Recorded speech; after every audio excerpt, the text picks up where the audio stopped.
بسم اللہ الرحمن الرحیم۔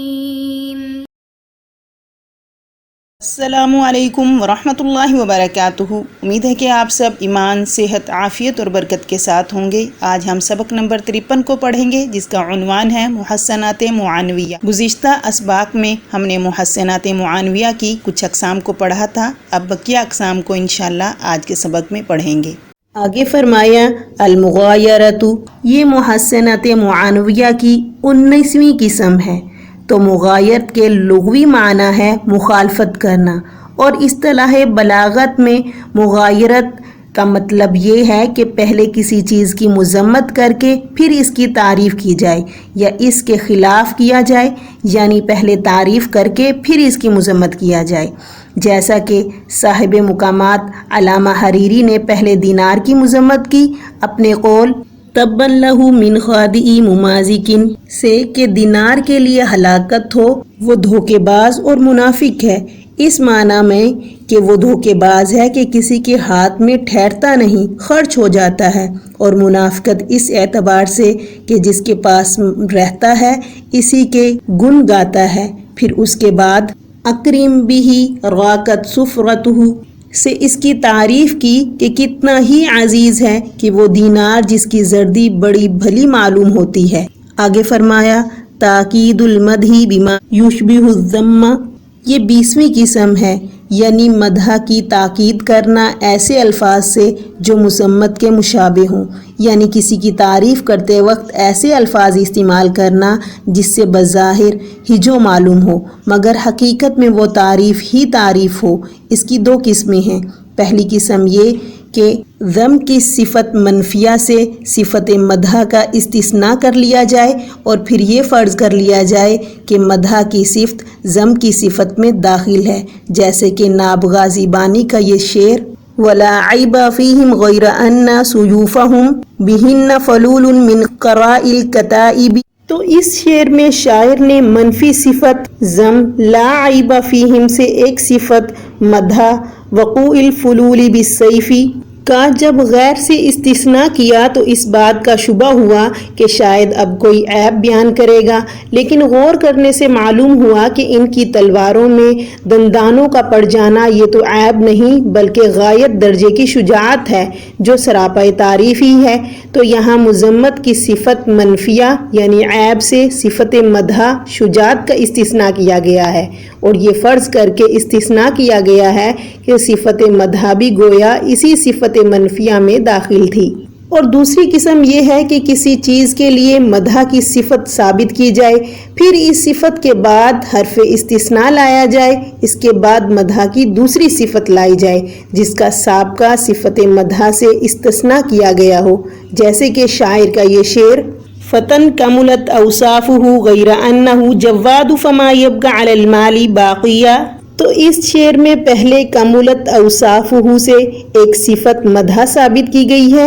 اس لیے کہ اوصاف کا کامل ہونا قابل تعریف چیز ہے، پھر حروف استثناء غیر لا کر ایک دوسری صفت یعنی سخاوت کو بیان کیا، مگر جب شاعر نے غیرہ کہا تو یہ خیال پیدا ہوا کہ شاید اب کوئی عیب بیان کرے گا، مگر جو صفت بیان کی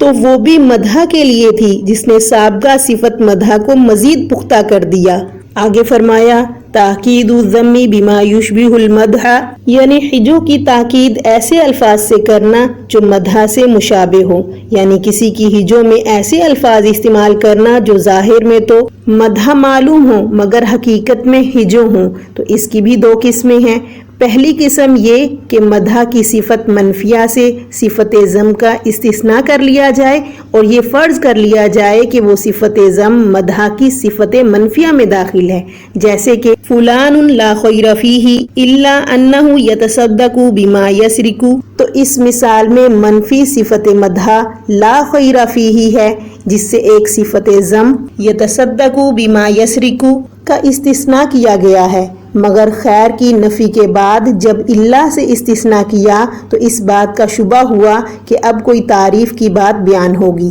مگر غور کرنے سے معلوم ہوا کہ چوری کے مال کا صدقہ کرنا مدح نہیں بلکہ مذمت ہے۔ تو یہاں مدح کی صفت منفیہ خیرہ سے ہجو کی صفت تصدق بالمال المسروقی کا اللہ کے ذریعے استثناء کر لیا گیا، یہ فرض کر کے کہ یہ ہجو کی صفت منفیہ میں داخل ہے۔ اور دوسری قسم یہ ہے کہ کسی چیز کے لیے ضم کی صفت ثابت کی جائے، اس کے بعد کلمہ استثناء لایا جائے، اس کے بعد ضم کی دوسری صفت لائی جائے، جیسے کہ وَهُوَ الْكَلْبُ إِلَّا أَنَّ فِيهِ مَلَالَةً وَسُوءَ مُرَاعَةٍ وَمَا ذَاكَ فِي الْكَلْبِ۔ تو اس شعر میں پہلے لفظ کلبی سے مذمت کی، پھر اللہ لا کر دوسری صفت ضم ملالتن وسوء مراعاتن کو لے کر آئے۔ آگے فرمایا التجرید،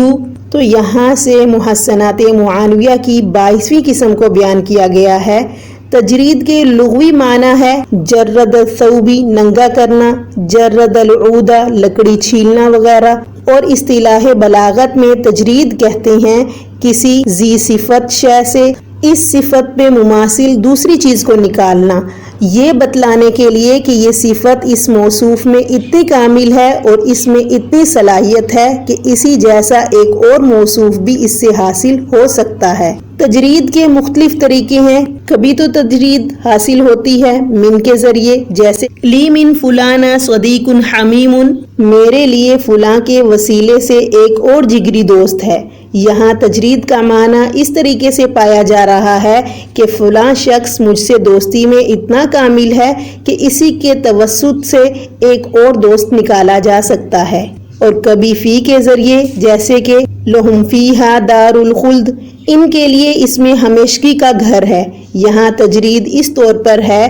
کہ جہنم خود ایک دار ہے اور پھر اس دار میں ایک دار الخلد بھی ہے، یعنی دار ہونے میں اتنا کامل ہے کہ اس میں سے ایک اور دار کو بھی نکالا جا سکتا ہے، یعنی گھر کو بھی نکالا جا سکتا ہے۔ اور کبھی با کے ذریعے، جیسے لئن سألت فلانا لتسألن به البحر، اگر تم فلاں سے سوال کرو گے تو تم اس کے ساتھ ایک اور سمندر سے سوال کرو گے۔ یہاں تجرید اس طریقے سے ہے کہ فلاں شخص گویا سخاوت میں مثل سمندر کے ہے، اگر تو اس سے سوال کرے گا تو اس کے ساتھ سمندر کی طرح ایک اور شخص سے بھی سوال کرے گا، یعنی تیرا سوال 2 آدمیوں سے ہوگا۔ تو گویا سخاوت میں متکلم نے ممدوح کو اتنا کامل ثابت کیا ہے کہ اس سے ایک اور سمندر کا انتزاع کیا۔ اسی طریقے سے تجرید کبھی حاصل ہوتی ہے اس طور پر کہ انسان اپنے نفس کو مخاطب بناتا ہے، جیسے کہ شاعر کا یہ شعر لا خیل عندک تحدیہا ولا مالو فلیسعد النطق ان لم تسعد الحال۔ تو اس شعر میں تجرید اس طور پر ہے کہ شاعر کا مقصد یہ بتلانا ہے کہ ممدوح کی خدمت میں پیش کی جانے والی مختلف چیزیں ہیں، مثلا گھوڑا، مال وغیرہ، یہ سب چیزیں تو تیرے پاس نہیں، لیکن ایک چیز تو ضرور ہے کہ اپنے زبان سے اس کی مدح سرائی کر دے۔ گویا کہ شاعر نے اپنی ہی ذات سے ایک شخص کا انتزاع کیا جو مفقود الخیل المال ہے، پھر اس کو مخاطب کیا۔ اور کبھی تجرید اس طور پر لائی جاتی ہے جو ان طریقوں سے علیحدہ حاصل ہوتی ہے، یعنی کسی حرف کا توسط نہیں ہوتا، جیسے کہ شاعر کا یہ شعر فَلَئِن بَقِيتُ لَأَرْحَلَنَّ لِغَزْوَةٍ تَحْوِي الْغَنَائِمَ أَوْ يَمُوتُ كَرِيمُ۔ تو اس شعر میں شاعر کا مقصد یہ بتلانا ہے کہ میری زندگی نے ساتھ دیا تو میں بنفس نفیس جنگ میں شرکت کروں گا اور مال غنیمت میں شریک رہوں گا، اور اگر ایسا نہ ہوا تو میں اپنے آپ کو فنا کر دوں گا۔ تو اس شعر میں محل استشہاد کریمو ہے، اس طور پر کہ شاعر نے مبالغتاً اپنی ذات سے کریم ہونے کا انتزاع کیا، کیونکہ بقیتو بھی وہی شاعر ہی مراد ہے۔ آگے فرمایا حسن التعلیلی، محسنات معانویہ کی 23ویں قسم حسن تعلیل ہے۔ حسن تعلیل کا مطلب یہ ہے کہ کسی وصف کے لیے ایسی غیر حقیقی علت کا دعویٰ کیا جائے جس میں کوئی عمدگی پائی جاتی ہو، جیسے کہ لو لم تکن نیت الجوزاء خدمتہ لما رأیت علیہ عقد منتطق تو اس شعر میں شاعر نے خدمت کی علت کمر پر بندھے ہوئے پٹے کو قرار دیا ہے، حالانکہ یہ علت حقیقی نہیں ہے، اس لیے کہ جوزہ ایک ستارے کا نام ہے جس کے ارد گرد دوسرے ستارے حلقہ بنائے رہتے ہیں، تو شاعر نے انہیں کمر بستہ خادم سے تشبیہ دی ہے۔ ظاہر ہے کہ کمر پر پٹا باندھنا یہ عاقل کے لیے تو ممکن ہے، غیر عاقل کے لیے نہیں۔ ہاں البتہ ستاروں کے اس حلقہ بنانے کو خدمت کے لیے کمر بستہ ہونے پر تشبیہ دینے میں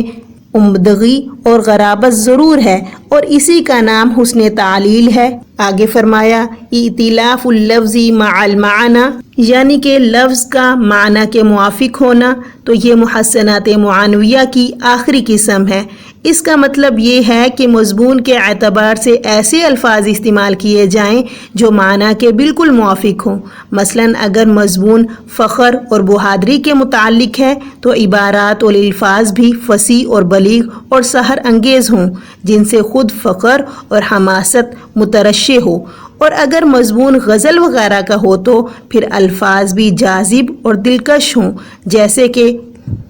اس شعر میں اذا ما غضبنا غضبتا مزارحیت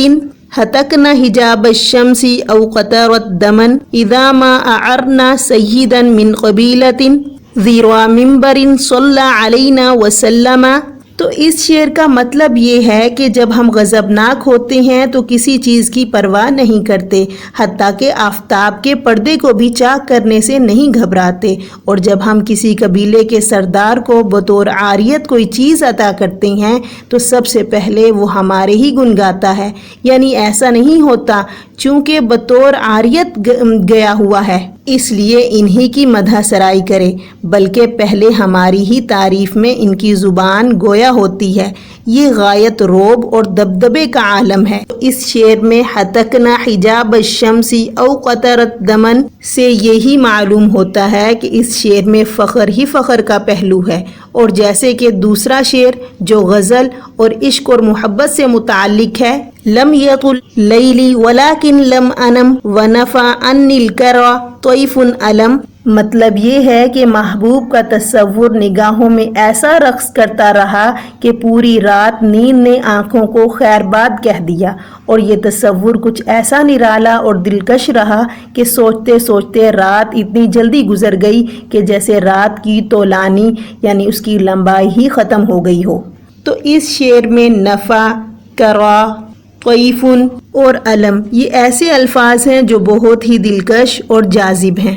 آج کے سبق سے متعلق کچھ سوالات ہیں، وہ نوٹ فرما لیجئے۔ سوال نمبر 1، محسنات معنویہ کی تعریف کیجئے اور محسنات معنویہ کی کتنی اقسام ہیں وضاحت کیجئے۔ سوال نمبر 2، توریہ سے کیا مراد ہے، امثلہ کے ذریعے وضاحت کیجئے۔ سوال نمبر 3، توجیہ اور طباق کی تعریف کیجئے اور ان کو مثالوں سے واضح کیجئے۔ سوال نمبر 4، مدح کی تاکید کرنا ایسے الفاظ سے جو مذمت کے مشابہ ہوں، اس کی کتنی قسمیں ہیں وضاحت کیجئے۔ سوال نمبر 5، مدح کی صفت منفیہ کی وضاحت کیجئے۔ جزاکم اللہ خیرہ۔